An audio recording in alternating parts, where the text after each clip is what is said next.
K-pop Demon Hunter's Haja Boys breakfast meal and Huntrix meal have just dropped at McDonald's. They're calling this a battle for the fans. What do you say to that, Rumi? It's not a battle. So glad the Saja Boys could take breakfast and give our meal the rest of the day. It is an honor to share. No, it's our honor. It is our larger honor. No, really. Stop. You can really feel the respect in this battle. Pick a meal to pick a side. Ba-da-ba-ba-ba. At participating McDonald's while supplies last. You can't reason with the sun. Trust us, we've tried. This summer, it's time to put that angry ball of fire on mute. Columbia's Omni-Shade technology is engineered to protect you from the sun's harsh rays that can burn and damage your skin. The sun is relentless, but so is our gear. Level up your summer at Columbia.com to spend more time outside and less time slathering on aloe lotion. You're welcome. Columbia, engineered for whatever. If you've got spring fever, Lowe's has the cure.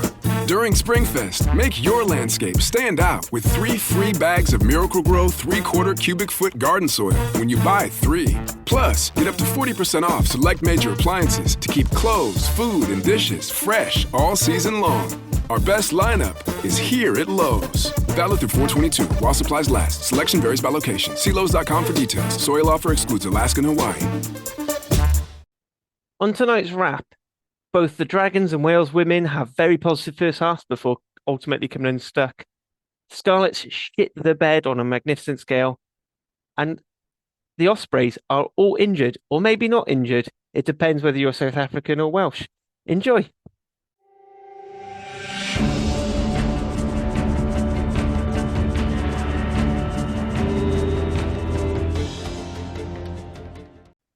Hello and welcome back to Wrap. No butchered attempt at the acronym for me this week. As ever, I'm Harley and I am joined by the usual crew of Hattie, Dan and Nick. How are we all doing, gentle folks? Not a bad, very good, thank you. Yourself? You saved yourself there, Harley. I was always going to say gentle folks. That was perfectly done. Well done. Anyway, so got a fair bit to talk about today, so we'll just crack on straight away with Nick's news desk. What have we got this week? Lots happen in Welsh Rugby in any week, don't they? But Cornel van Zyl has signed a new long-term deal after being acting head coach for Cardiff. Also, Cardiff confirmed that Ed Byrne has been released from his contract to rejoin Leinster Rugby on a short-term loan. I think he featured at the weekend. The loose head prop has endured 2 injury-hit seasons at the Arms Park, so disappointing, I suppose, but probably best for every all round. On Saturday afternoon, I think it was on the TV that you saw Liam Williams at Parker Scarlets and Leslie, who's been brought back on a short-term contract in a mentoring role. And former Wales international Rhys Patchell, who's had a part-time kicking role at the Dragons, is now going to be joining up with his old coach, Pivat, at Benetton next season as their attack coach. The Ospreys have announced that Kieran Hardy, scrum half, 30, has signed a new contract with them, and he's had quite an influence really on the Ospreys since he's joined from the Scarlets. In his 31 appearances, he's scored 14 tries. And the last bit of news that I've got is that the Dragons have confirmed that tight head prop Luke Yendall has returned on loan to the Prem rugby side Harlequins, who I believe have a lot of issues around props availability. So that's it as far as I'm aware with regards to news. Excellent stuff. If anyone want to jump in on any of that, I think it's all pretty self-explanatory. I'll go on with Coney Valentine when we talk about the games later on. But first, Wales women went down to an agonising 7-38 defeat to France women, despite being 7-7 at half-time. Hattie, do you just want to give your brief thoughts and a few screen grabs of her faces? Yes. So 7-7 at half-time. Our one try came from a penalty try, although it was one of those where, sometimes penalty tries given, but it's like, would it have been scored? They were literally over the line, and I'm pretty sure the ball was down. It was just given as a penalty try. Which okay. have to be frank, our attack was really, really poor, whilst our defense, especially in the first half, was very good. In the second half, we definitely our fitness waned. But I think the first half we could be pretty happy with, apart from the 10-minute period where France were down to 13 and we didn't manage to score. Again, our attack is not good. Not surprising. We lost our captain, Kate Williams, around 50 minutes, I believe, 55 minutes, something like that. Which I think after that, our heads went down. And Pauline Bondon-Sansu is just, she's like a vampire. She can sense when your emotions are down and she just pounces on you. And after that, game over. But if I share some statistics with you all, make sure that I've got the right thing up. As you can tell, I'm really professional and I really know what I'm doing. I will be sharing the screen. There we go. Thank you. So these are the stats from Rugby Pass, which I will say statistics for the Women's Six Nations, the statistics for the Six Nations anyway are not good. The statistics for the Women's Six Nations, really, really bad. And they don't make it, some of them you can tell things are not right. However, there are some things where you're just like, yes, France had 60% of territory. I would love to see that broken down into the two halves, because I think it would be really different. I think France would have even more territory. They would have even more possession. I think it would be significantly up. You know, you see here 64% in the last 10 minutes. I think that 64% is probably, it's very similar to that for the whole of the second half. It's really, I think our penalties and our what's the word I'm looking for? Discipline. Discipline, thank you, Dan. My pleasure. Was significantly better than we've seen in previous campaigns. I believe last season we had a game against Ireland where we had something like 19 penalties. Whereas this time round, actually, I think we came out of that slightly better. We had 1 yellow card to 2, same amount of penalties conceded, which when you look at the scoreline, doesn't really translate, I would say. 211 tackles. I am going to apologise to Bethan Lewis, who I said earlier on this season was not particularly having a great season. She put in, I believe, 22 tackles. Yeah. This is probably off by a couple, but impressed with her. But otherwise, it's just dominant from the French. We had 3 dominant tackles, all by Jazz Joyce. A winger. That's not good enough. It's a bit of a weird one where wingers seem to be more likely to get dominant tackles because they shoot in on an edge and knock another winger back. It's a bit of a weird one when. Yeah, but then you compare like Mané Falou, second row is playing 7 on 2, Lee Chambon, number 8. Like I feel like our forwards were tackling a lot and they were putting, hits in, but they weren't big hits, they weren't dominant. And I don't know, I would say, is that a tactic? But I don't know, Dan, does that make any sense not to aim for a dominant hit? To me, that doesn't make any sense. No, look, you want to dominate collisions as much as possible, and that's why teams start putting 2 in the tackle, because your ultimate goal is to, you want to slow. The attack's goal is to create what you'd call LQB, lightning quick ball. Defense's goal is to stop that from happening. So unless you get dominant tackles on the gain line and winning collisions, whether it's singles or doubles, you're going to end up with a result you had on the weekend. And I think this, for me, this has been the problem with, the men's defense as well, especially for the first part of the Six Nations, where it was like extremely passive. Now, if they're just learning a new system whereby he's, who's the guy who's come in now? I forget his name. A Scottish guy who's come in as the D coach. Oh, he is South African. You know what I'm on about though, yeah? I know exactly who you're on about. I can't remember what his name is.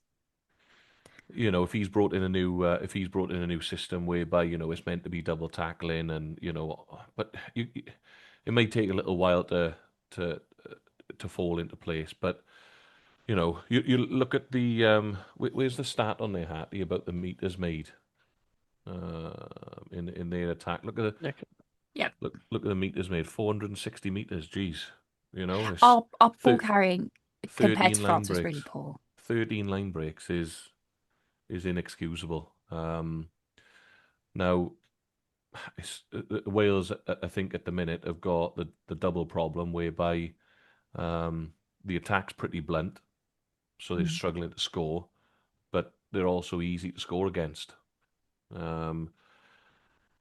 So, and who have we got next?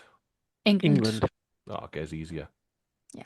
Here we go. I will say, and please let me know if can you guys see this? Yeah. Okay, perfect. So France historically, I think I said this last week, where like we seem to pull out very similar results against France every year. And I will say, and this is a statistic that I don't particularly enjoy, but it brought me something, is that we were the losing side who conceded the least amount of points this weekend. Every cloud. Every cloud. However,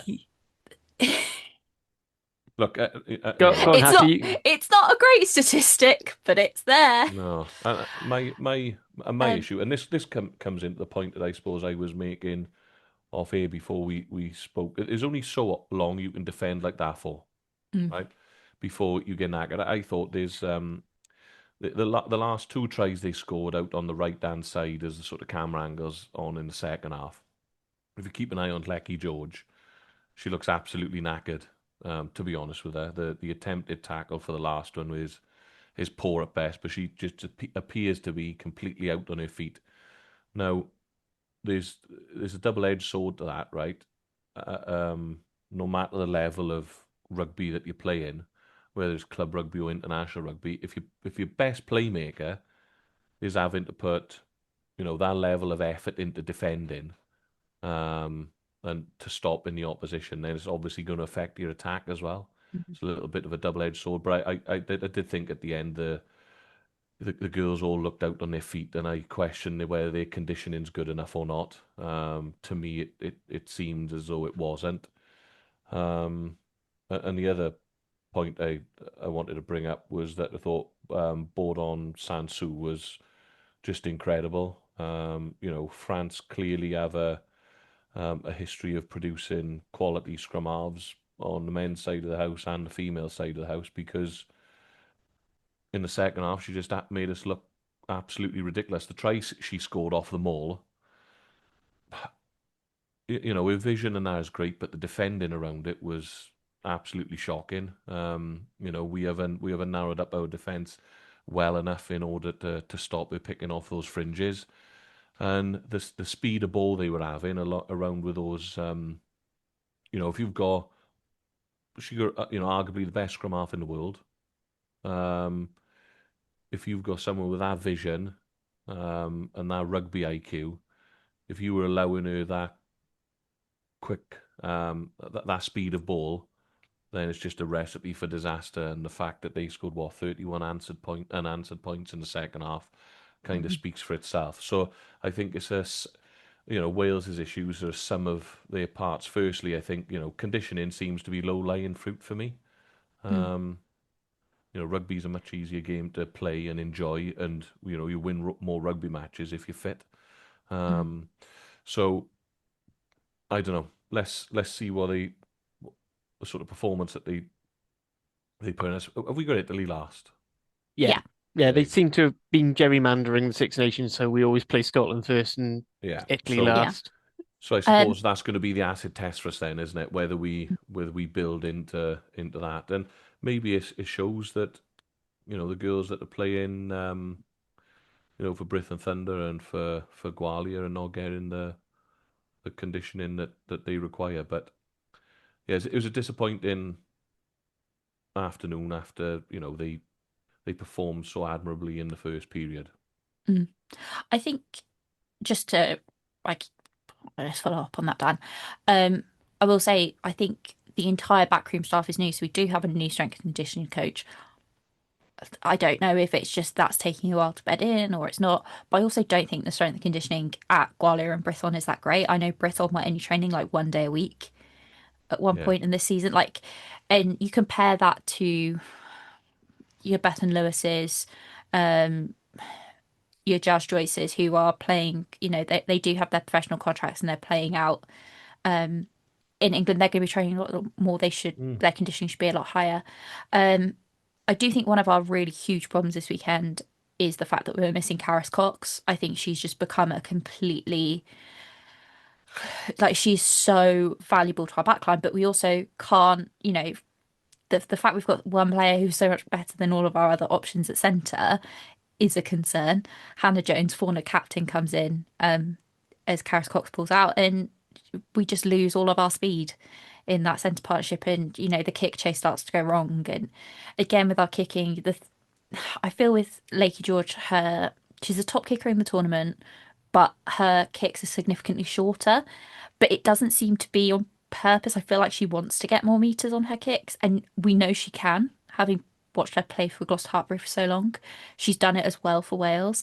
I feel like she's lost so much confidence in a Wales jersey. And so she's not making the big kicks that she usually does. She's not playing as creatively as she usually does. It's just really, really sad. I also will say I don't think moving Kaylee Powell from 15 to 10 is the answer either, because Kaylee Powell could not defend. No. No offense to Kaylee Powell, but it's bad. I do think bringing in the big news, I guess, last week was that Sarah Lockwood got the nod at 9 over Kira Bevan. Kira Bevan had 18 games in a row as the starting scrum half for Wales, which is pretty mad. Sarah came in. I think she played really well.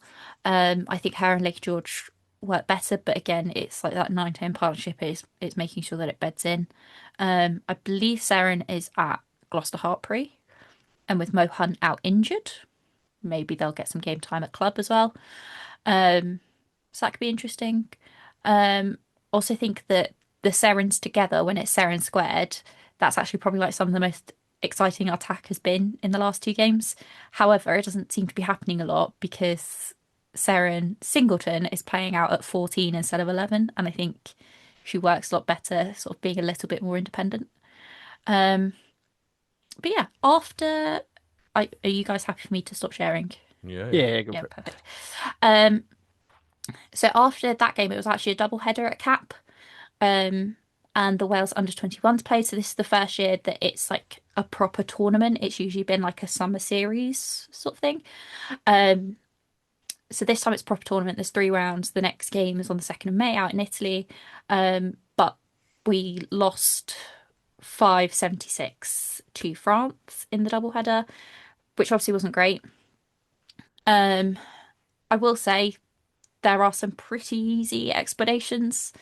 The main one being that France are predominantly professional / semi-pro, getting paid at their clubs, playing in the Elite versus the Wales team, which has, I think, max 3 contracted players.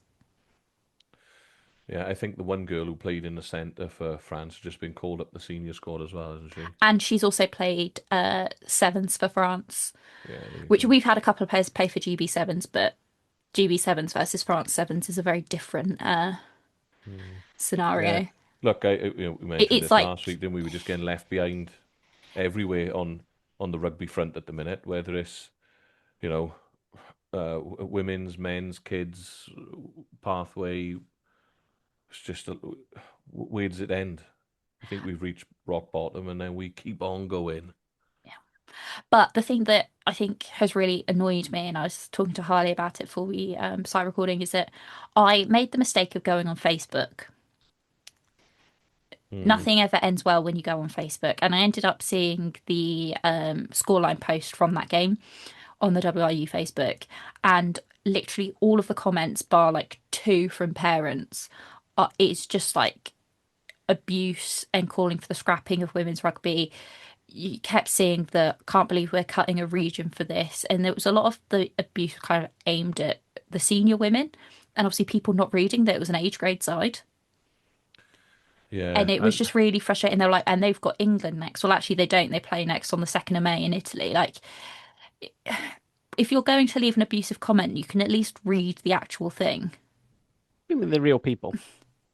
And it just annoyed me because I was like, when we talk about the under 20s men's, like, I know it's something we've discussed. Like, we're not as hard on them as we are on the seniors because they're developing players. But yet these under 20s women are getting absolutely shit on. But they're not professionals.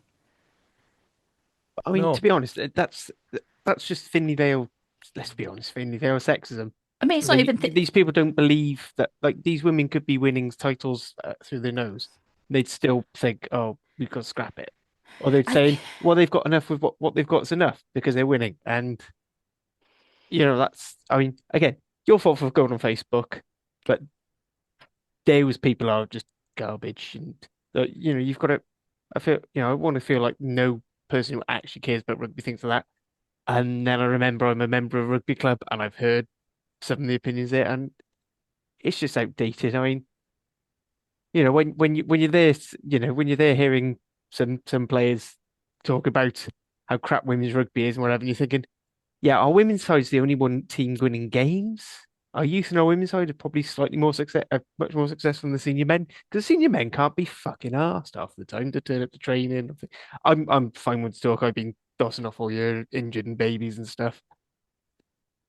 I think But it was just, it was really frustrating to see that. And then obviously I didn't go to the game at the weekend. I went to the game the weekend before, but it was like we had like 4,500 at Cap versus up in Scotland it was like 30,000. Out in Ireland it was like 11,000. Like it was Toonie record. It was just like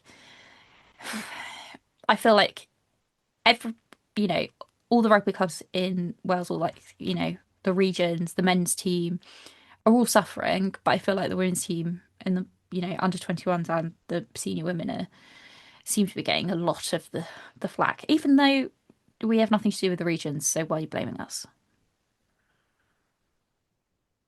yeah. yeah, Like you're and mad at the WRU, but why are you mad at the women? Anyway, that's my. I've got that yeah, off my chest now. excellent. You kind of jumped ahead of me because I was going to go on to the under 21s after I'd sort of done Oh, my bit sorry. about Wales women, but never mind. I'll just skip all that. We'll just go on to the regional stuff. No one wants to hear a man talk about women's rugby anyway. Apologies, Harley. You can tell me later and wax lyrically about it. It was nothing. It was mostly just adding a few extra stats to bring on the points that we already had about uh, both France. Well, actually, France not actually being as good as being that good despite the scoreline, and Wales then just showing off how bad we were. Can I Yeah. just before we move on, can I just ask a question? Mhm. Do you think France will be able to give England a game? Yes, I think the one concern for France is that they've had some serious injuries in their centres. Gabby Oh, Vernier, former, yeah. I don't know if she's former World Player of the Year, but definitely nominated Yeah, she's been player of the tournament for for a few uh, times. Yeah, yeah. she's an excellent player. She's out injured now. Grise went out in the first week with a ACL, so they've got a number 8 who I think will be their starting 12 for the rest of the tournament. Mm. Having said that, if she runs at the English tens, it could be an She'll make ground. interesting game. It's being played out in Bordeaux. The new French coach used to be the coach for Bordeaux. Like, I do think it'll be close. Also, England are dropping like flies. So, I just think the tournament needs a game which is really, really competitive. and the thing is, like, we have seen competitive games and we will continue to see competitive games. It's just England I have it. mean, England just, yes, it was great. It was a fantastic crowd at Murrayfield, but any team in any sport now, I'm not, male or female, are winning so easily, it's not good Mm. for the sport. Um, I agree with you. I will say I do think that there's a slightly different atmosphere in women's sports, and I think with England winning, yes, like as a Wales fan, I hate to see it. I will say I don't think it is as if England men were winning in the same way, I think it would upset a lot more people and it'd be more of an issue. I think for a lot of women's sports fans, we can see, England have invested significantly more than everybody else, so it makes sense that they're doing this. Um, yeah, I can see why it would, it wouldn't necessarily interest a neutral or somebody who's not really gotten into women's rugby before, but it doesn't bother me as much on the women's side of the game as it does on the men's, just because of the slightly different audiences. Anyway, so on that downbeat note, we're gonna go swiftly on to Friday night's action in the URC with Dragons hosting the Bulls Oh, here we in go. what I think we can all say we kind of saw coming, but also, wow, that was brutal, Dan. Um, yeah, it was. The reality is they sort of pulled away with it, didn't they, in the last, what was it, 1, 2, 3 tries in the last from 73 minutes onwards, I think it was.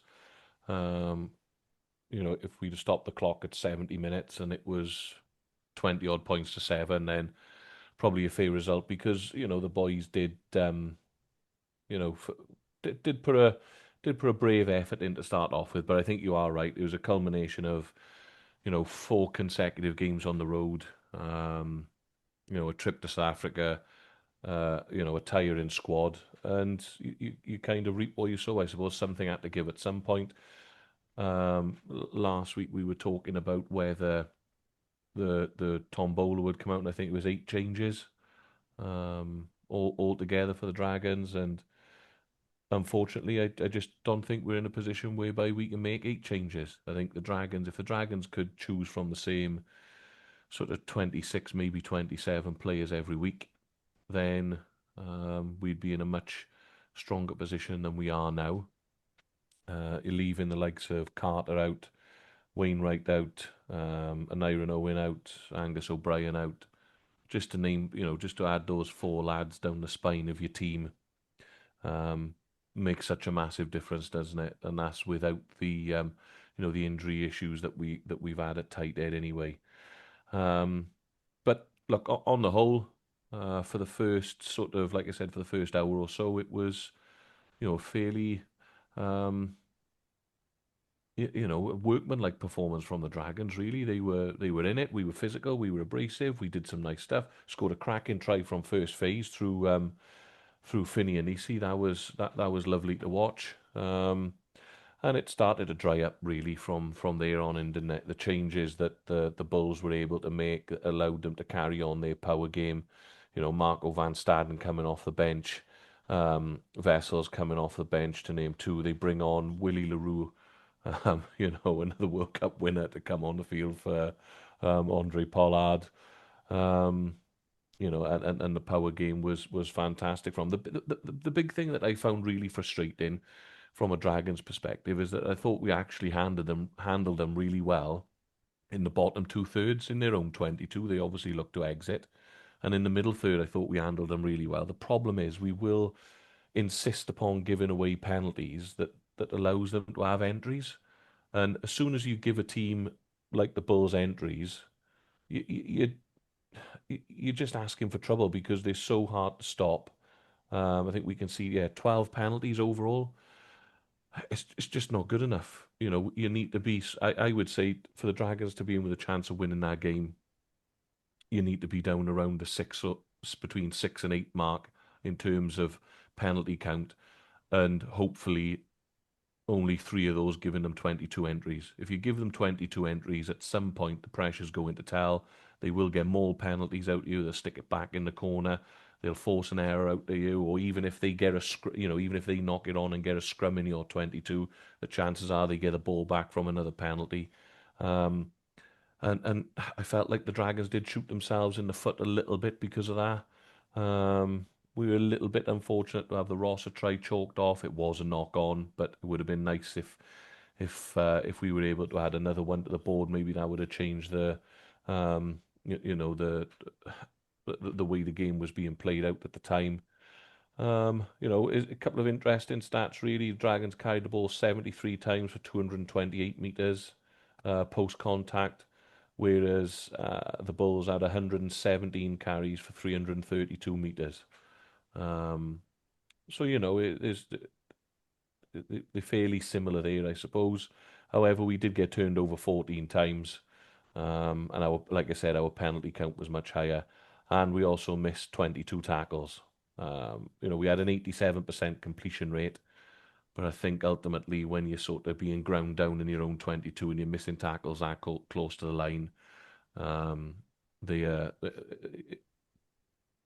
that's terminal for you then. In terms of standout performances from the Dragons, once again, I thought Ryan Woodman stood up and Harry Keddy very abrasive in the back row. I like Niall Armstrong and De Beer at 9 and 10 as well. We're lucky really that we've had Armstrong fit with a number of scrum half injuries that we've had. And I thought the Tongan pairing of Payer and Anisi looked okay in the centre as well. Unfortunately for me, Kai Evans has probably run his race at the Dragons. Come the end of the season, I'd be amazed if he was kept on. I think his contract's up at the end of the season, and then the differences in the bench. Rodri Jones and Dylan Lewis coming on to play sort of half hour plus, respectively. Their first appearances of the season. Matthew Screech coming onto the field, Morgan Lloyd, Harry Ackerman, and Hugh Anderson, all of whom have been playing SRC rugby this season.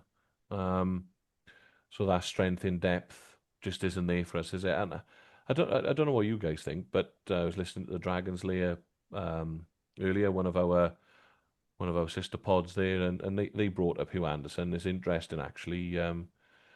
He seems to have fallen off a bit of a cliff this year, doesn't he, Hugh? In terms of his development, I don't know why, but he was one of our only attacking threats last season, but he seems to have fallen off a bit of a cliff. So I'd be interested to know where that was. But yeah, it was one too far for the Dragons. And looking at our remaining fixtures now, I'd like to think that some of those lads that have had a week off should come back in for the last 4 weeks, really. There's only 4 games. We just roll the dice and go with it because I think we can win out in Zebra again. We've already shown that we can do that. We've got to go full tilt at Montpellier. And then I think Edinburgh at home is winnable. And as long as we stay within 20 points of Llanelli for 70 minutes, then we know we can still win that fixture as well. But look, it was valiant effort from the lads. They went out on their shield, didn't they? A season ago or 2 seasons ago, that would have been 70. But there's no doubt about it. When we ring the changes, Zebra away, Glasgow away, the squad depth just isn't there for us to be competitive. And I think that showed again on Friday night. Can I just come in? Yeah. I didn't see it quite as positive as you did, Dan. I thought there were a couple of easy tries at the end, but still not good enough to concede 7 tries at home. No, I know what you're saying about rotation, but I think the backs who came in didn't make that much difference. What would worry me very much is without Carter, who is a big player for you, definitely, and Wainwright, who won't be there last next year, is how easily you were bullied up front. Yeah. And they've got to address that for next season. I understand everything you're saying about tiredness and travel and so on, but that would be a concern for me. But what they've normally done when they've had these type of defeats, in fairness to the Dragons, is bounce back in the next game. So big game for you next week out in Italy. Yeah, look, I agree. I think that the issue we have when we do make changes is that we do lose that physical edge, don't we?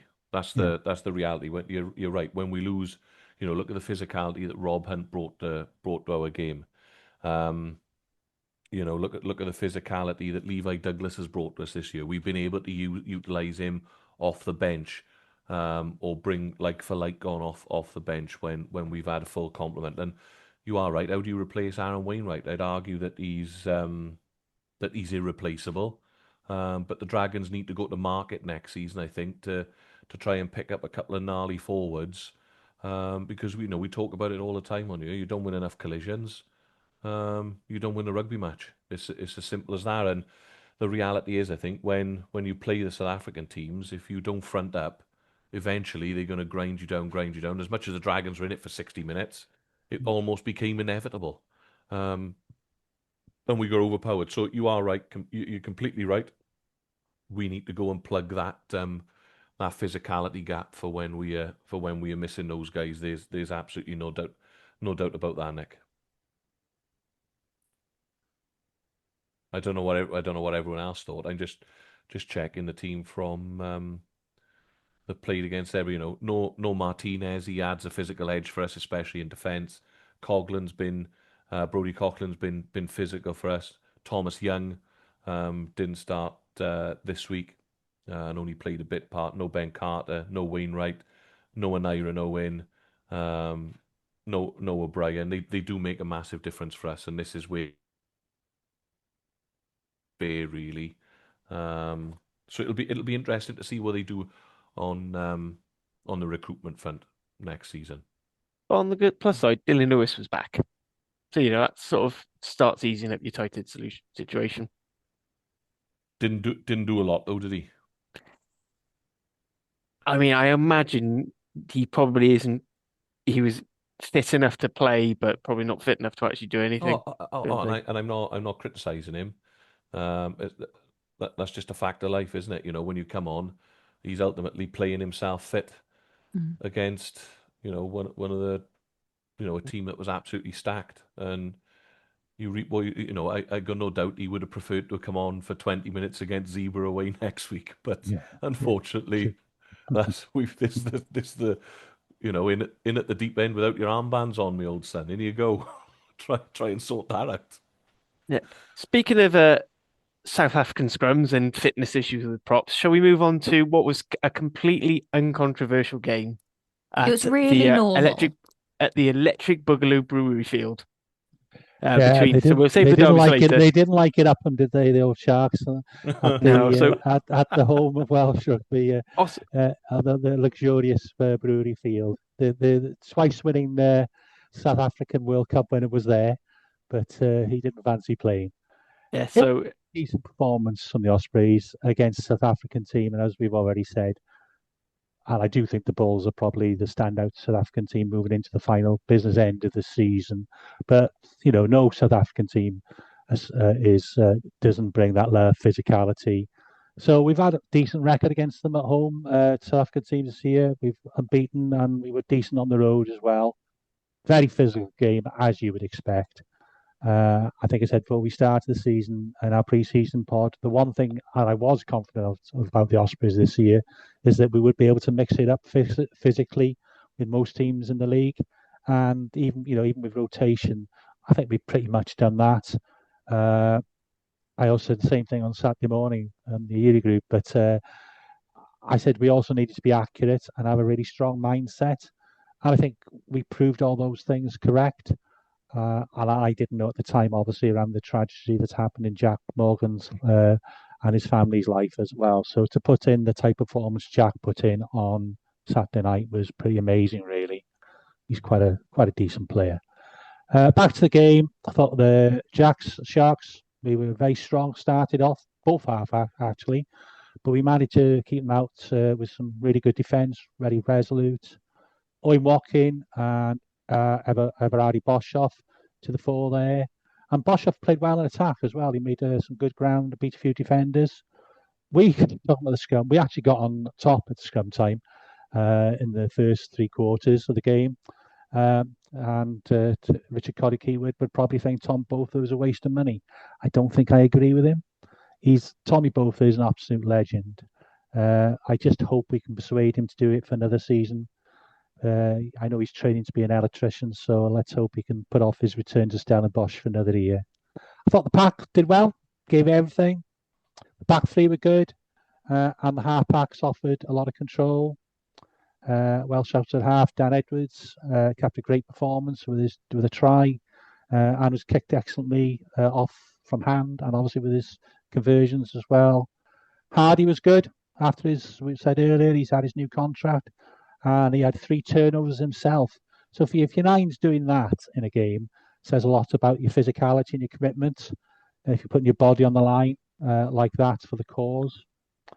Sharks got a breakaway tie from their own 22 off a straight boot from the Ospreys, gave them possession, and fair play to them, they finished it off really well. And obviously then there was a bit of controversy as the hooker was scored. afterwards. But there we are. So it was very close to half time. As I said, Sharks started the second half exactly the same way, put a lot of pressure on us. But we managed to stay in the game again. Boshoff and Kassendi gave us a good forward momentum in their 22 before. A galloping former back rower, Gavin Phillips, came on and scored a great try. Unfortunately, he injured himself in the process. Allegedly. No, he did. He was limping. He sits close to me, and he was definitely limping. And I didn't know that Gareth Thomas had a HIA, but apparently that's why he came off. So there we are.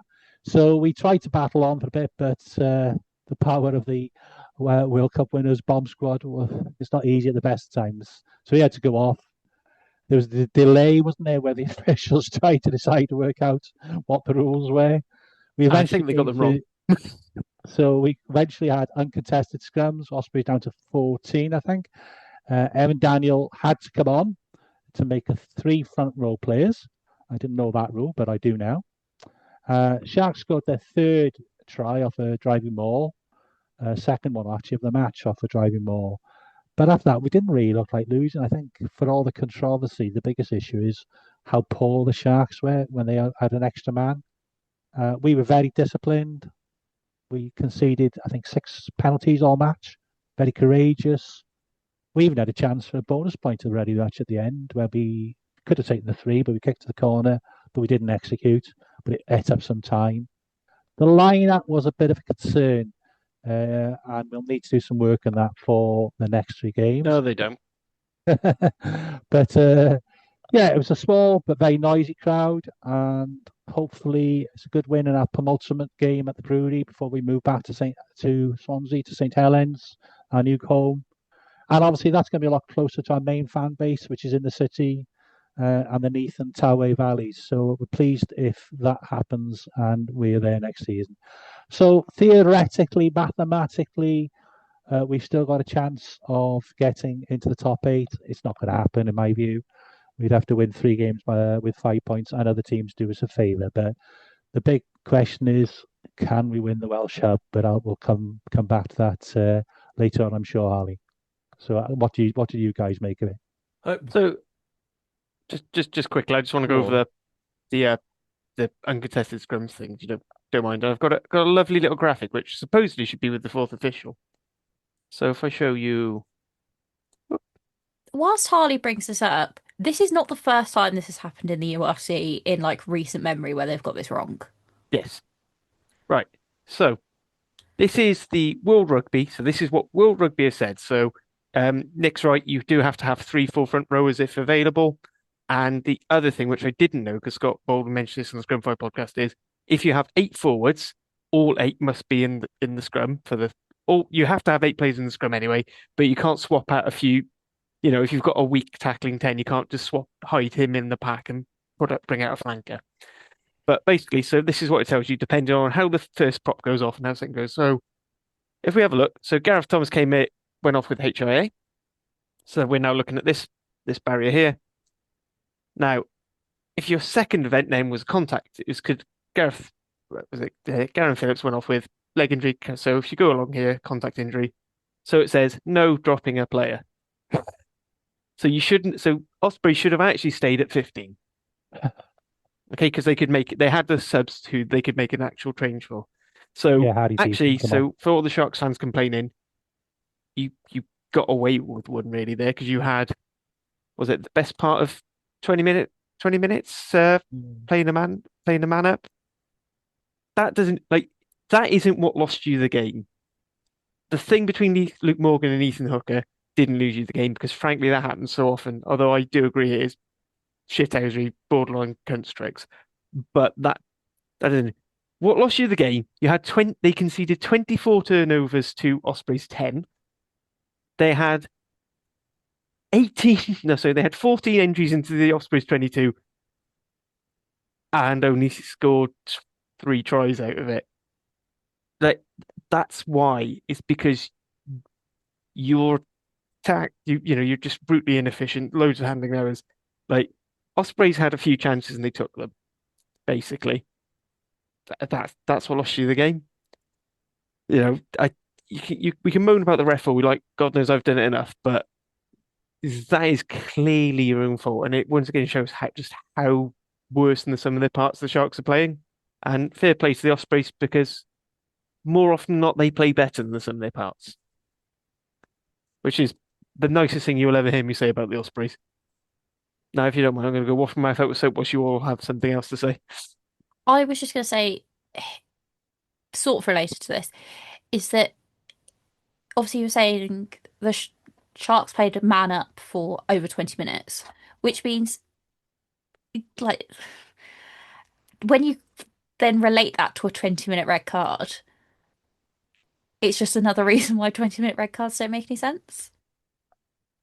Do you know what I mean? Like, it doesn't make any sense to me that you could be up, you could take a player out, get a red card, and then still have 15 for the majority of the match. Whereas if you lose two front row players and then can't bring any, anyway, that's How many 22 entries did they have? 14. See, you know, Ospreys had 7. yeah. So they got 3 points from their 7. They got Yeah, 1 point. look, if you're gonna go about it that way, then the big thing for me as well, I think, is the Ospreys discipline. Six penalties, great. You know, if you add another 6, you know, same penalty count as the Dragons, another 6 to that, then you know you're potentially into 22 6 more times. So that 14 entries turns into 20 entries. Well, at some point something's going to give. But no, I thought they were good value for the win. Yeah. The Ospreys, and you know it'll be a shame I think to leave the Brewery Field because I think teams find it tough going there. I told them my partner would agree because there's no in the ladies there's no flushing toilet or paper, so she's so Yeah. yeah, exactly, Hattie. So honestly, yeah, they so need to get on that. Most rugby clubs now, you know, it's a big deal when they don't have free sanitary products. You don't even get loo roll at the Brewery Fields. no. I'm sure it's nowhere near as bad as what I've been told of stories at Cap. I did recently go to Cap and I went to the ladies, and let me put it this way, they were not prepared to have that many women in the bar, and the toilets nearly broke. So, Who have we got left to play now, Nick? The rest of the season? We've got Cardiff on Friday night. Yeah. Then we've got Scarlets the following Saturday at home. The Won't be last the game following in the one, Brewery, but and following then that. we go to Leinster. So I unfortunately, I think, especially the way that Connacht are picking up lately, it was probably 21-17 wasn't a great result for either team, was it? Because you didn't get a bonus point that you required, and you know the Sharks didn't trouble the scorers enough to come away with more than the one losing bonus point. So I think there's a very good chance that both will miss out now. yeah, I think both will miss out now, unfortunately, because Connacht seemed to be coming into form at the right time. You know, they had a cracking win out at the Stormers, I think, wasn't it, on the weekend. So if they're coming into mathematically, it's still possible, but I don't think that there's there's enough in there for you know, Cardiff need to go all out to win that fixture. There's more on it for Cardiff, I suppose, than there may be now for the Osprey. So yeah. But that's exactly when they win. Yeah, well, we thought the Scarlets were going to win on the weekend, didn't we? I didn't. You're all just turning the screw, aren't you? You're all just rubbing it in. Well, hang on. Let's get on to that. I mean, if as long as Nick's happy, we cover the Ospreys enough. Move on. We'll move on to One of the Miracle at the worst, Park. one of the worst games of rugby I've ever witnessed, frankly. Do you know what? Weirdly, this only- reminds me of only for whenever it's 7 the other minutes. way round, and it does prove mine and Hugh's theory that when it comes to Scarlets and Cardiff, the worst team wins every time. If you go back, watch all these derbies, 99% of the time, the worst team of the two will do it. If you think back to the festive period, Cardiff all over the Scarlets couldn't score for toffee. Scarlets got a few lucky things in. This game, Cardiff seemed to actively cock up their own line out because it's the deliberate sabotage is the only explanation for 47% line out success. That's it. 4-7. Like, Nick, you thought you had line-out troubles. Seriously. It was honestly watching the Cardiff line out was. Do you know what? Tane's going to be watching that back and watching those lineouts. Just a very happy man, but he didn't really have to do anything. Well, I'm glad he's going to be happy. He's going to find something to be happy with his game, as well as when he tripped up Johan Mulder and didn't get caught. But we won't. We'll only talk about. Obviously, we're only allowed to talk about when things are missed that benefited the Scarlets. I didn't realise that on 73 minutes there was going to be 15 men simultaneously shitting the bed. To be perfectly honest, though, because Well, it wasn't 15, was it? It was like 13. it was 13. So yeah, Oh, two managed to shit have the an bed existential beforehand, yeah. crisis out of the bed. Yeah, but the thing was, Tane, they realised Tane was having an existential crisis, took him off, and he still got a yellow card. Yeah, unfortunately, he did get caught. And before someone moans, yes, they can do that. I mean, the best version of this I've ever seen was, I think it was during the 2005 Grand Slam against Italy. It was either 2005 or 2008 against Italy. And so an Italian player knocks himself out going high on Martin Williams, collapses on top of him. And as he's being stretchered off, the ref shows him a yellow card whilst he's on the stretcher. And that's still just a searing thing in my mind of just, you tried to play dirty and you still came off worse. Little nugget. Well, I think for people listening, they probably need some context for this. So, what was the score on 70 minutes? 24. It was 24-7. Can I just say I managed to watch a little bit of this game in the pub where I went in, and I think I left at 60. I couldn't believe the score when I got my phone. I just couldn't believe the score when I saw it. Sort of half an hour later. I'm sorry to laugh, but I was the same as you. I was back in the house by then. I thought, right, game's over. I'll go and put some tea on for the kids and whatnot. And then my boy's going, oh, Cardiff has scored. Oh, nice for them to have a consolation try. The thing is, like, laugh, comms were going, funny. Oh, well, the game's put to bed now. Cardiff don't have a chance. Like, oh, they're not going to come back from this. And I had two games on at the same time because I had the Ireland v Italy Women's Six Nations game on at the same time, which I managed to find because the BBC didn't start the stream, but that's a different story. So I had that on my laptop and I had Premier Sports on the telly, and I was like, I was paying more attention to the Ireland Italy game because I was like, even though that was running away with it, Ireland was scoring really good tries, and then I was like, well, the Scarlets have got this, like, it's fine. I don't really need to pay that much attention. Yeah, no. Turns out you were wrong. I was very wrong. Very wrong. My notes, by the way, I can't repeat on the pod, so it's just lots of swearing. And then Tane's the only person that could get carded from the bench. P.S. Saucepan's interview with him from last week, where he talked about getting yellow carded all the time. The timing of that was brilliant. But the worst part of it is that in that interview, and this is why I bring it up, they talk about how Tane doesn't have that many like penalties against him in comparison to other back rowers, especially in Wales. Like, he just has more cards. And then when you look at the penalties, etc., for this game, the Scarlets had less penalties conceded, 9-12, but we had 2 yellow cards to Cardiff's none. Right. We'll go through this because our producer Lee was having a bitch fit about this. Right. Is a deliberate knock on when there's a line break a yellow card? Yes. So Blair Murray's is a fair yellow card. Yeah, but that's only one penalty, right? I have seen it not given. Yeah, but it is. Yeah, you accept that. But was it right? And if a player actually knock it on purpose? Yes. No, he just put his hand up because it was reaction. I don't think it's a blatant yellow card. I couldn't argue if I was the Ospreys doing that. I wouldn't have a leg to stand up. No, right? Because if this was Alex Mann who'd done this, I'd say it would be the same, right? If you're on your line and the opposition are picking and going, and then you dive over the ruck and then put your hand down on the ball that someone's trying to pick up, would you say that cynical play and in the position would be a yellow card? I think Lee's point of view was that Cardiff had done the same thing earlier on in the game and hadn't been caught. Well, but they clearly hadn't done it then. Basically what Team Plumtree needs to be is from Aberdare, because they have invisibility cloaks, don't you know? And that is why Alex Mann is going to be the next Richie McClaw, and Tame Plumtree is just going to be our favourite Labrador. Yes, can I just make a point about Plumtree? I think he's a very good player. He's a fantastic player. But I would also like to he's point out 26 now. He's not a pup anymore.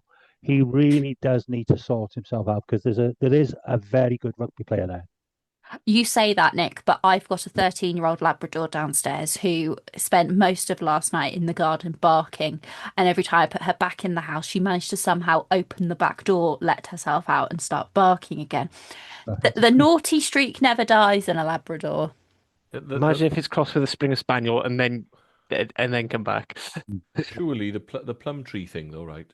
The card, he's on his knees to start with, so he's not even on his feet entering the ruck. He's on his knees. You know, Cardiff are clearly, what are they? Matter of inches away from the goal line. I don't know what he expected the outcome to be.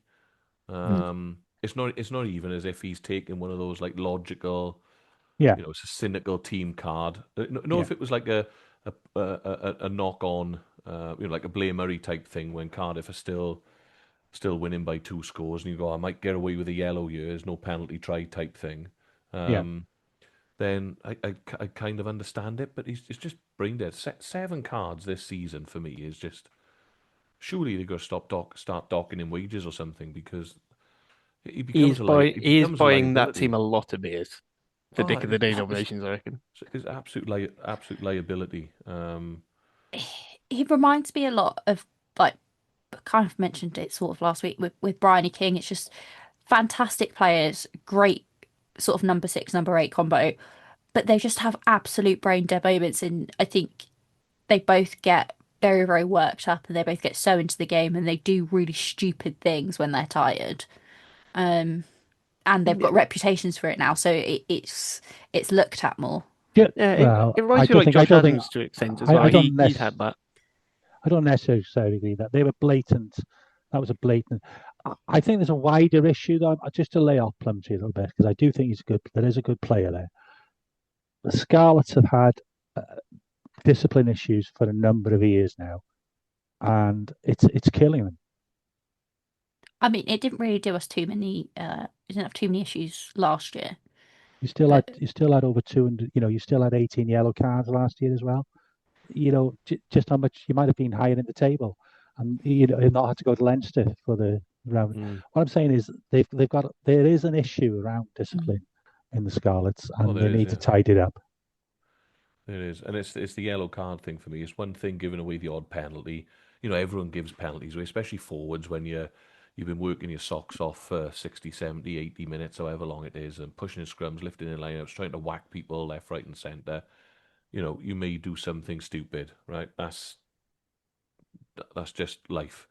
You put your hands in the ruck when it should be, or you just get the timing wrong, right? You get timing wrong on a tackle, timing wrong on a jackal attempt, whatever it may be. That's life. Stuff happens. But for him to have 7 yellow cards this season for brain dead stuff, he would know that he cannot enter a ruck on his knees anywhere on the field, let alone on the goal line.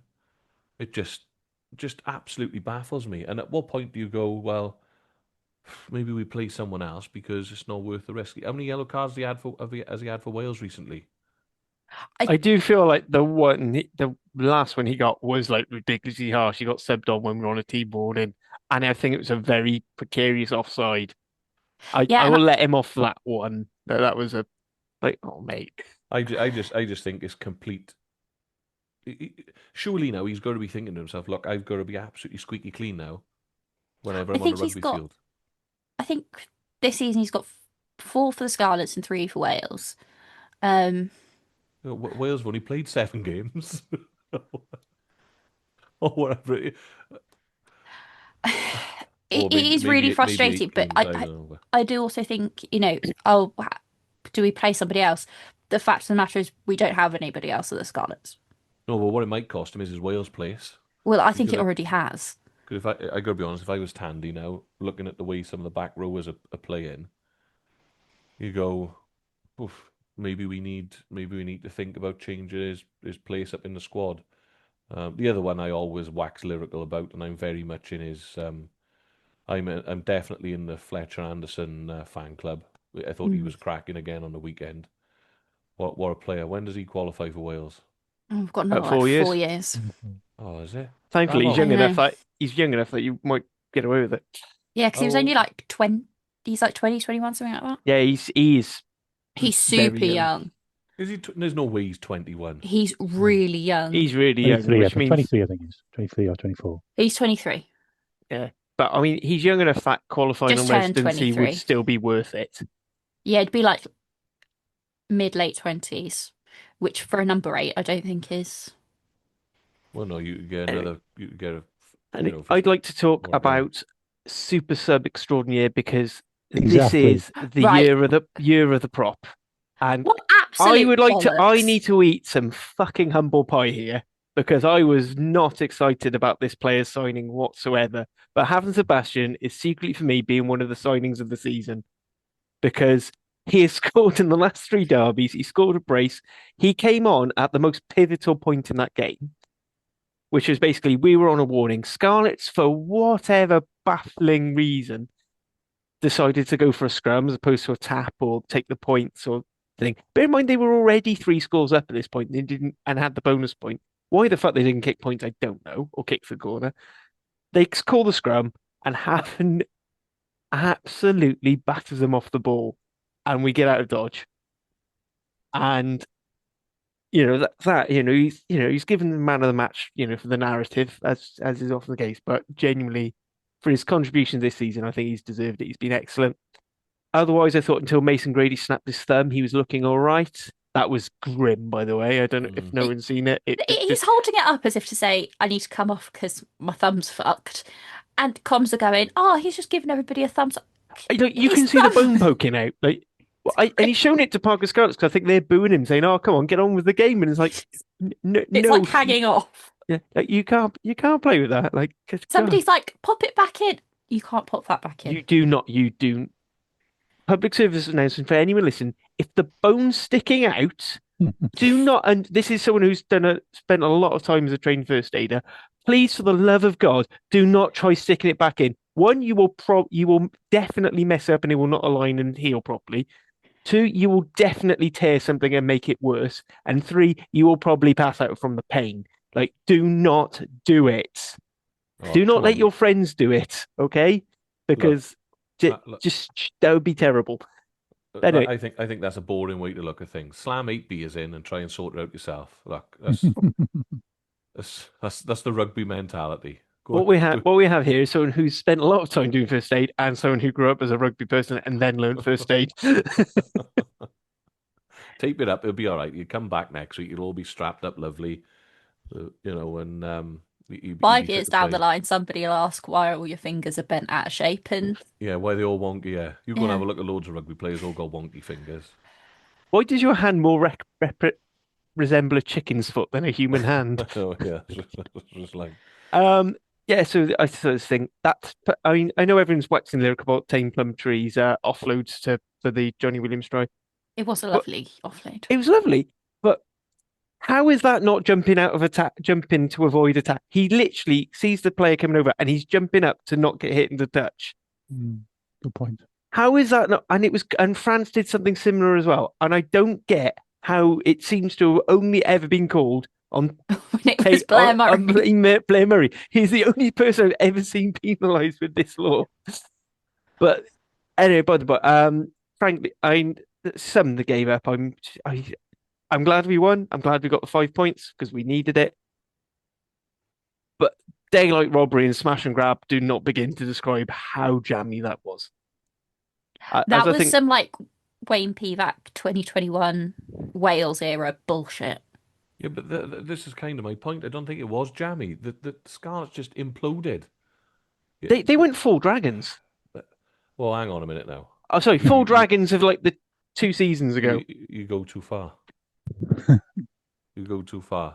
The Dragons wouldn't have been in a position to lose it. I was going to say, I don't think the Dragons would have scored that many. I don't know. You're saying that the Dragons have never been in a position where they should beat Cardiff and then snatch defeat from the jaws of victory by shitting the bed. Yeah, well, it's coming. We're building up to it over the next couple of seasons. All of these things could happen to us. But I just, for me, it was you can say it was jammy and this, that, and the other. If you're going to implode like you did, man, you got to manage the game better when you're down to 14, when you're down to 13. It's just I just thought it was I mean, crazy even from the before start. then, as I said, they didn't kick the points. They went for the scrum, Yeah. which seemed like a really weird one. When I There's wouldn't like say the scrum 9 was points necessarily that on we top. missed. They already had Yeah. the bonus point anyway. I know, which was just they've only got when they reviewed this today in training when they came into work today, it'd be like that Spider-Man meme, where they're all pointing at each other because it's only their own fault. They absolutely. There's no way Cardiff should have won that game the way they did in the last 7 minutes. So I just hope they do it exactly the same thing when the Dragons go down there in a couple of weeks' time. But conversely, I would like to say on Cardiff's behalf, that was excellent resolve to just keep going. Yeah. Like, it'd been really easy to just go into, it's happened to us before. It's happened to a lot of other teams we've all supported. We could have gone into our shell, particularly that 1-2 punch when, was it Scarlets score, I think the third try, and then the bonus point comes shortly after from again, the lineup fucking up and Blacker running the length. Like, That was a lovely try, by the way. 100% lovely. It would have been better if we hadn't conceded the exact same cocking try in the previous Cardiff Scarlets derby.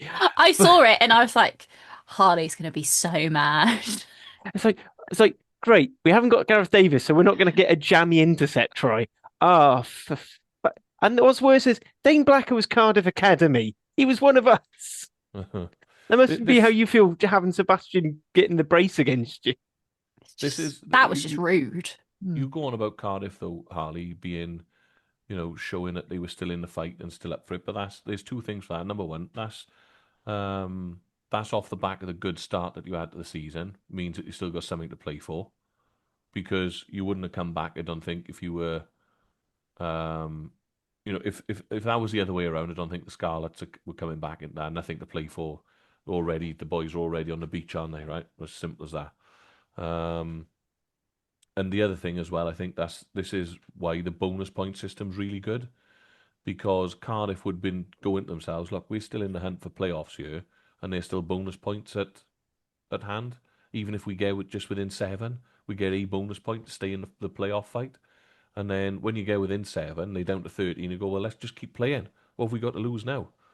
Yeah. So this is, it's a testament to the bonus point system that they got in, and the fact that you still got something to play for. So yeah, good on them for sticking in there. But you would be questioning, once they had a sniff, why they did it. But it's still, a professional rugby team shouldn't let a result like that go. They should be seeing that result out. And this is where you probably miss someone like Costello being able to play yourselves in the right areas of the field a little bit more, and dictate the game from half back, box kicking, chasing for the ball, etc., etc. But it didn't happen, and the Scarlets reap what they sow. Yeah, absolutely. Anyway, that for me wraps up the weekend. Unless anyone has any other points or wants to talk about any other games. No, it was. So, if you've enjoyed what you've been hearing so far, please give this podcast a like and subscribe. If you're watching on YouTube, leave a lovely little comment for Lee to reply to. If you want to know a little bit more depth about all the individual regions, as Dan's already mentioned, Dragon's Lair is already out for this week. You can find that on this channel. Cardiff Central will be recording tomorrow night. I will be on that in a rare case. Now that season's basically over, I'm going to go to my actual true love of being a guest on a podcast, not hosting them. We've got the Osprey's Erie coming up. Saucepan and Side Slaps are recording the same time as we are, so that will probably drop in your inboxes today.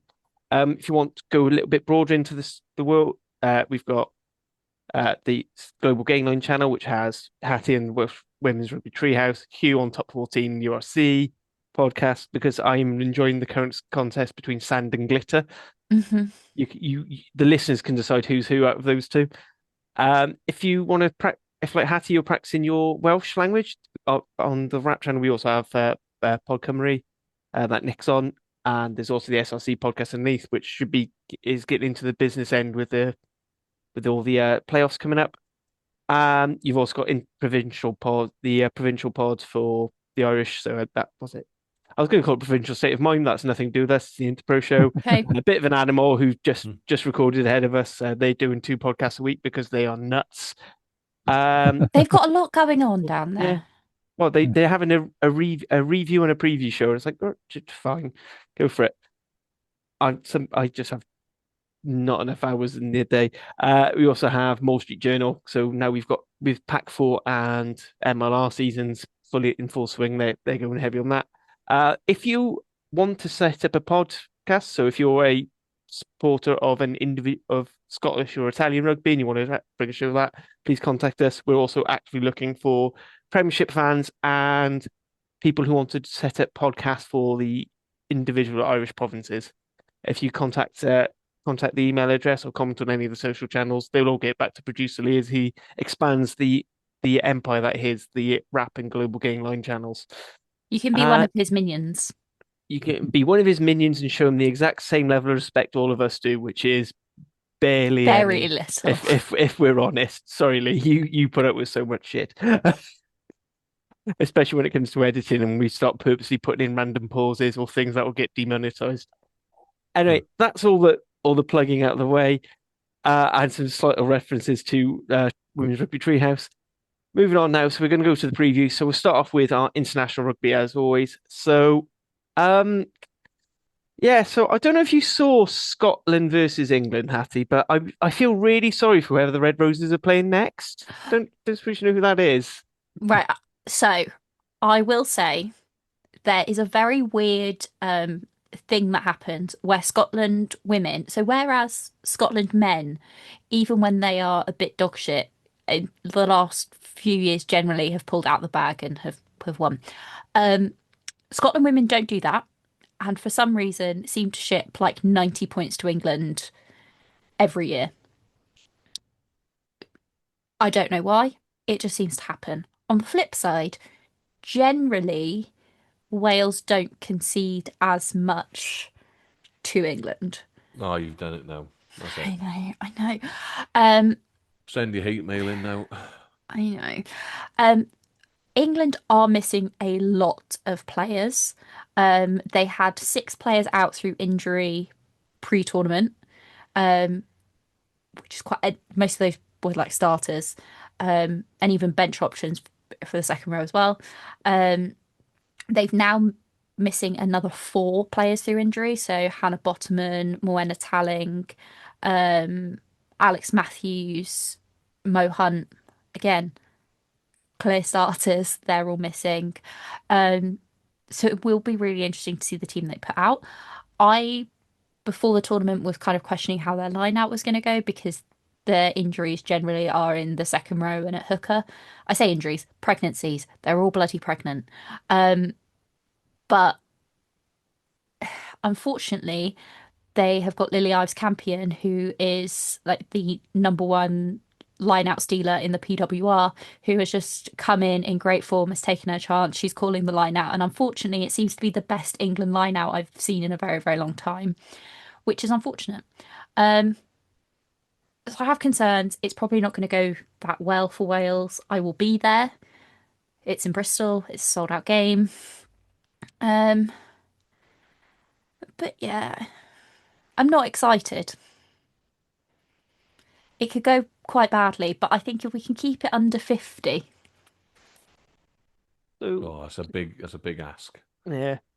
But generally, apart from last year, generally we do.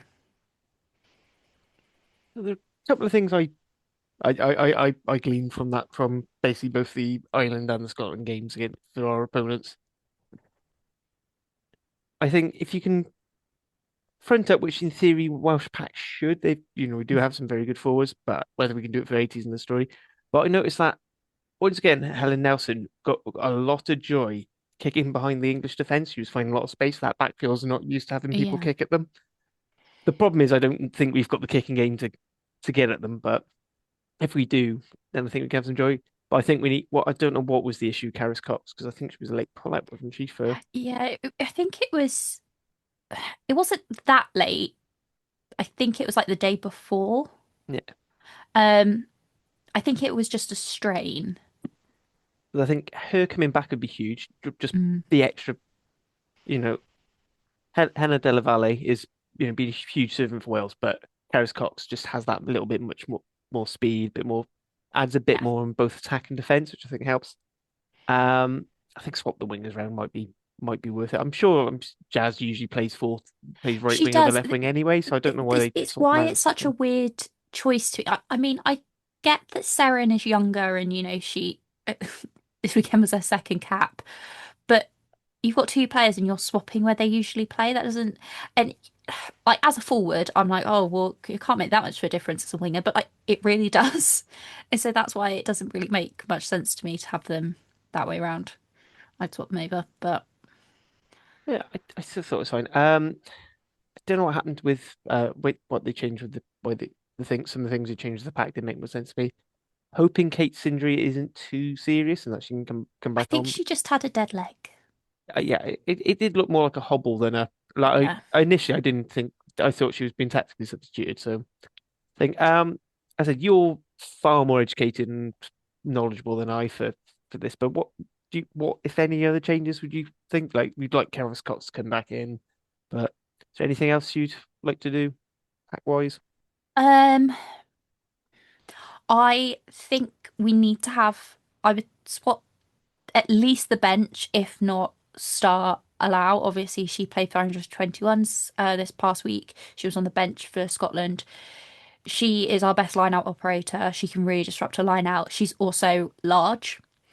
And she's a great ball carrier. We need that against England. She was an absolute nightmare against England last year. She was one of the standouts, one of the highlights. Um, one of the things I am kind of annoyed about is that we haven't given somebody like Nikita Prothero a shot, whether that be on the wing or coming off the bench so far. Because to me, I think we do need to change who's at fullback. Kaylee Powell, to me, she hasn't been playing that much. She especially hasn't been playing at fullback because she plays at the same club as Ellie Kildunn. So if you've got what a former World Player of the Year, that they're going to start. So um, Nikki's Prothero to me is just a very, very good technical fullback. But she doesn't have the experience, and who really wants to go for their first ever cap at international level against England at fullback? Nobody. That would be a terrible idea. So I am annoyed about that. Um, yeah, I can't see that many changes. I think the back row worked. I think, as I said, bring Allow in. I think the front row was still the same. Um, that's it really. I think the squad we've got, I think as Dan said earlier, it's fitness because we went out in that first 40 and were absolutely rabid, but we couldn't back it up in the second half. And cohesion, there's been a fair amount of change. The younger players are getting used to playing at that higher level. So yeah, I I'm just nervous. We will, though, however, be playing against two Welsh players on the England side in Meg Jones and Lucy Packer. So there will be more Welsh players than English ones. At least there'll be some Welsh winners, eh? Yeah. Yeah, so that game will kick off on our third not so super Saturday at 2:15. That I'm going to presume, as it is England, it's going to be on one of the Beebs. It will be, I believe it will be on either BBC One or BBC Two. I'll be there in person. It's sold out. What was the other thing? Ireland v Italy, for people who may not know, was supposed to be on BBC iPlayer at the weekend, and the BBC forgot to turn the stream on. So it wasn't aired. Yay. So didn't you end up having to find some very dodgy... I found a dodgy Stan Sport stream. Apologies to Stan Sport. But thank you anyway. And watched it that way. And it's yep, that's that. I said I think it was the rugby was on BBC Two last weekend because of the snooker, with the World Championships coming on. Oh, well, we can't interrupt the men's snooker, can we?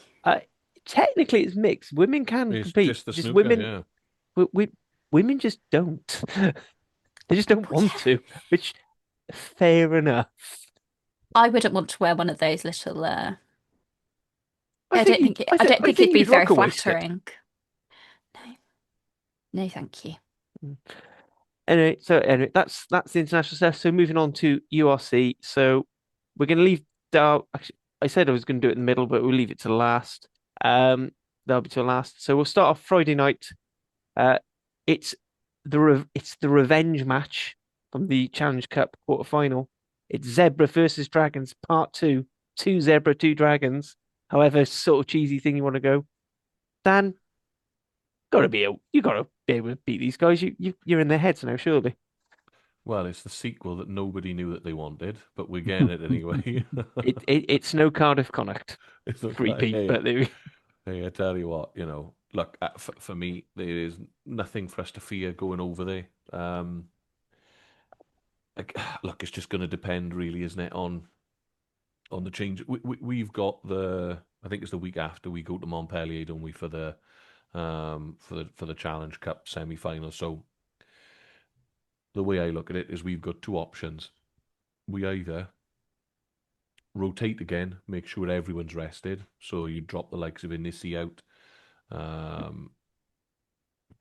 Chris Coleman out, give Dylan Lewis a start. That sort of thing. The boys that played in the last game, Zebra away, that didn't play this week. So you're going to end up with a rotated team. If that's the case, I still think we can go out there and win, but it'll probably be closer than it was the last time out. Or your other option is you go, right, we're going to Montpellier the following week. Let's go and see what we think our match day 23 would be like and give them time to perform together. And if that's the case, then I got no doubt we'll win that fixture. So could you go full tilt without Wainwright, because he's such an important player for you? Yeah, I think you could. Yeah, you could probably stick Keddy in there, couldn't you, at 8? And just give Wainwright, just hold him back for Montpellier. Just hold him back for that. Yeah, of course you could. It's that. Look, let's not beat around the bush as well. Montpellier is a free hit, isn't it? Does anyone on here think that we're going to go away and win out in Montpellier? No. You'll come off the moral victors. Yeah, of course we will. But then again, I suppose nobody thought we were going to go and win out in Stade, irrespective of whatever changes they made. So, look, let's watch this space 1 week at a time, I suppose. But yeah, I think a lot of it's going to depend on rotation this week. But I still think the Dragons have got enough in the tank to go and win again out in Zebra, and ultimately it'll probably put a nail in the coffin for Zebra. I would have thought potentially finish bottom of the log in the URC. Right, so now we're going to jump ahead to Saturday's solitary game in the Cardiff 7:45 slot. Scarlets versus the Bulls. Bulls very much want to try and rampage up that table. Do you envisage anything other than pain? I mean, one crumb of comfort is you are unbeaten against the Bulls at the park. I might not turn the telly on. Might just actually, I won't even be at home to watch it because I won't have got back yet. So I might just pretend it didn't happen. As long as nobody gets injured, I think that's a win.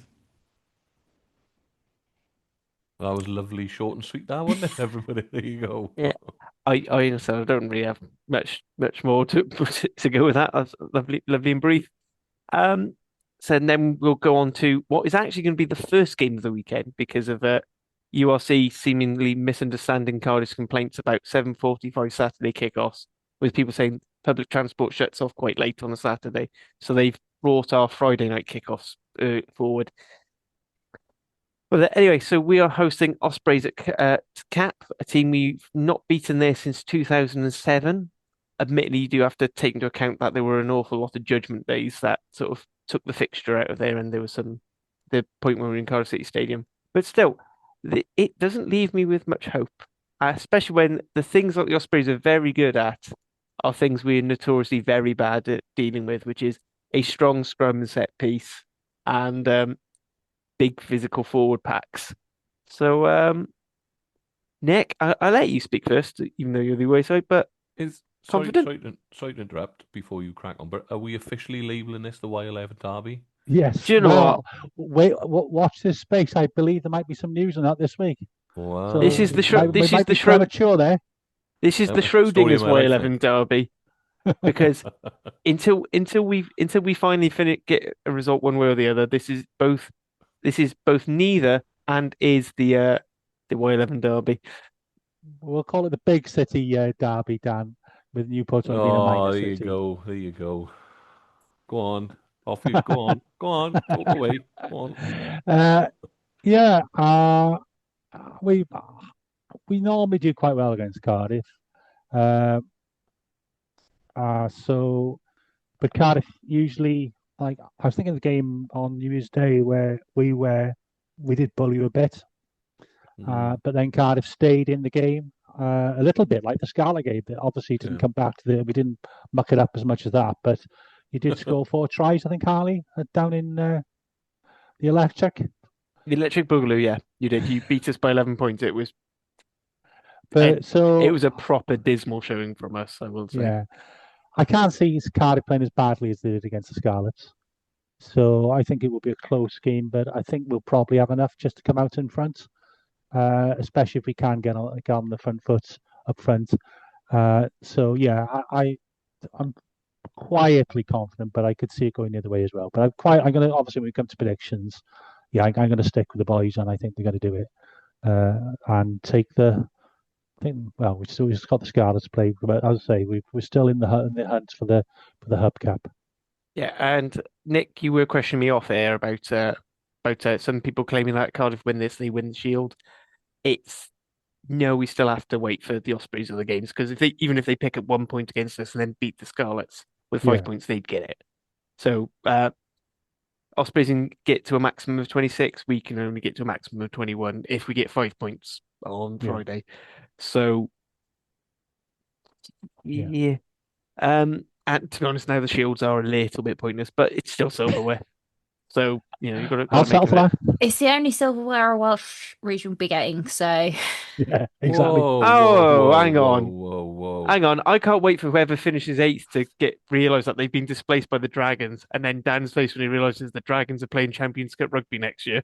This is, ours outrageous call because after we beat Montpellier next week, we go to Bilbao and beat whoever it is probably Ulster. Yeah, but I can't have faith in the Dragons because if I have faith in the Dragons, they fuck will it go up. horribly wrong. If I have no faith in the Dragons, they seem to do quite well. So stop now. It was a Freudian slip to start off with. You know that. You meant what you said in the beginning.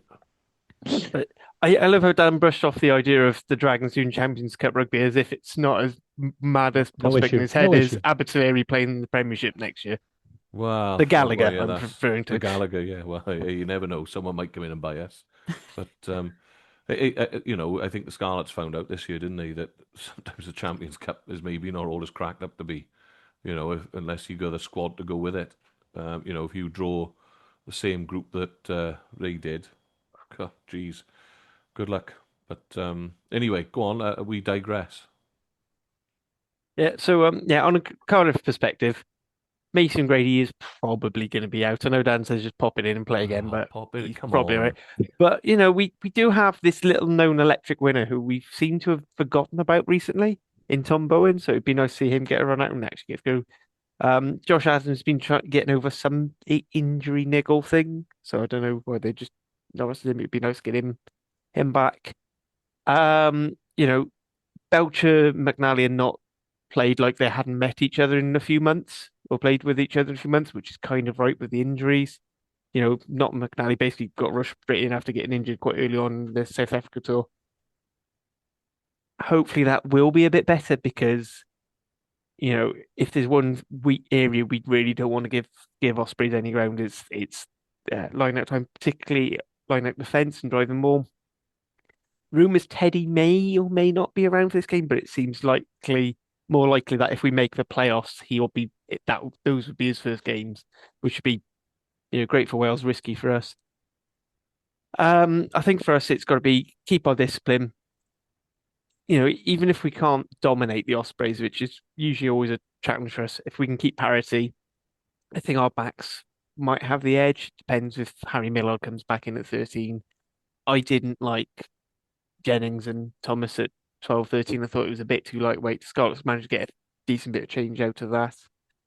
I mean, you're losing a lot of directness, particularly with no Grady, and only Jacob Beetham is your sort of power, is your two power backs that, you've really got to work hard to engineer it, and then if the ball gets turned over, your wings out of position. So I think it's we struggles there. Other than that, I'd say, Jack Morgan aside, I think our back row, I'd say slightly up on the Ospreys one, but I'd say their tight five is better than us. Depending on how serious Gareth Thomas's head injury was and Garen Phillips's leg issues. If they're forced to go down in their depth charts at scrum, then we might have a bit more say. I'm still going to edge slightly towards Cardiff home, just basically because we need to win. It's basically that we need it more, and hopefully that the performance against Scarlets shows that. Unlike previous seasons where we've fallen painfully short because we almost sort of panic and give up and use Dan's parlance, shit the bed. Yeah. When fate's in our hands, I'm hoping we learn from that one. That's all I've got for that game. Really, I may or may not be there. I think Osprey's Eerie Zach said he is going to be there, so if any Osprey fans want to go check, say him to him. I'm pretty sure he took my advice and has gone to the North Terrace. A lot of the Cardiff Central boys are going to be there. As I said, it's purely dependent. It's going to be a last minute decision for me whether or not I go. Yeah, I'm hoping to go to a packed cap, which is almost completely sold out. Do you Welsh have Rugby. a plus minus on 47% line out success? I would like to see 100% improvement on the line-out success.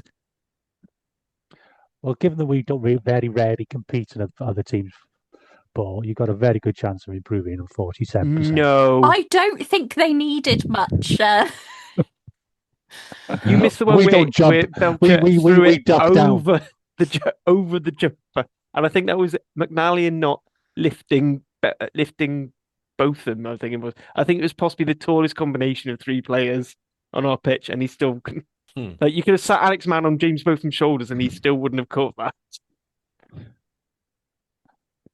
I think So, yeah, I Tate don't know what happened Plumtree there. was more in line with your hooker than your jumpers were. Yeah, everyone. Well, problem. Our club captain is an ex-Turk. I think he has a little bit of loyalties there. I obviously joking with that. I know Belcher is true blue and black now. He knows who's paying his bills. He does. Especially when like most Turks, he lives in Pontcanna. I did. That joke will It'll never get never old. die. It'll never die. I did see some stuff on Twitter about, they were about smashed avocado on toast in Poncanas now, like smashed pocket Scarlets on toast. And all these other, it did tickle me, I'll be honest. I said I do find it really weird that Scarlets are the only team who seem to I've ever seen who play better playing away from the clubhouse at Cardiff Arms Park, and it's because it's going towards Pontcanna. Yes, It's yeah, the that's only exactly what it is. explanation. Yeah. I'm not sure some geography nerd will actually say, well, actually going towards the North Terraces more towards Pontcanna, but Nah, forget it. I'm with you. Come on, let's go on to the most important part. yeah, let's get on to the most important things. So the predictions. So I did something slightly different.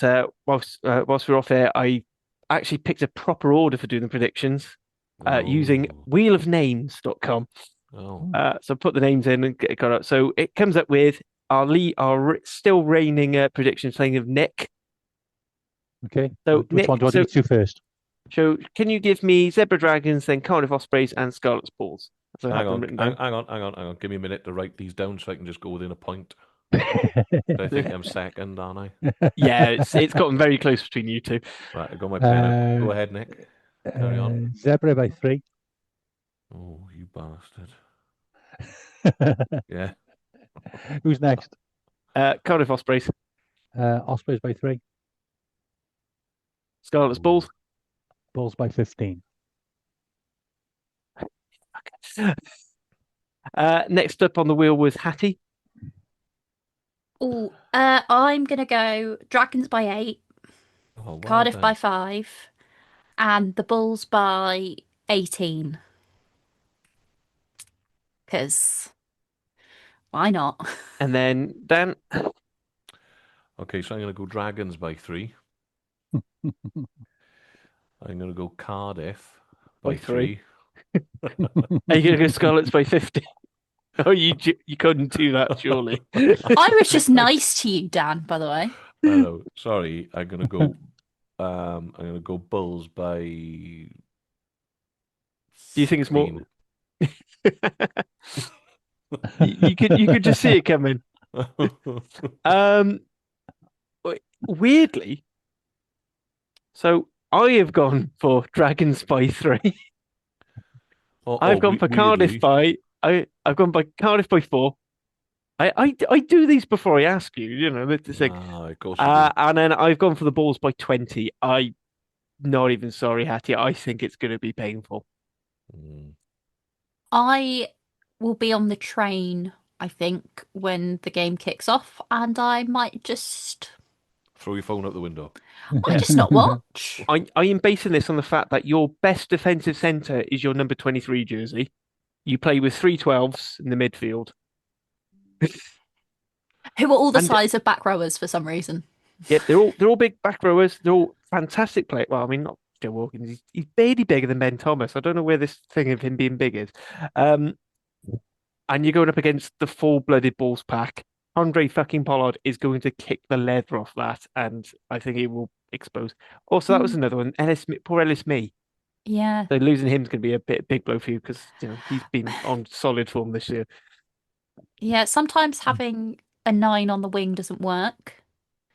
And some other times it really doesn't work.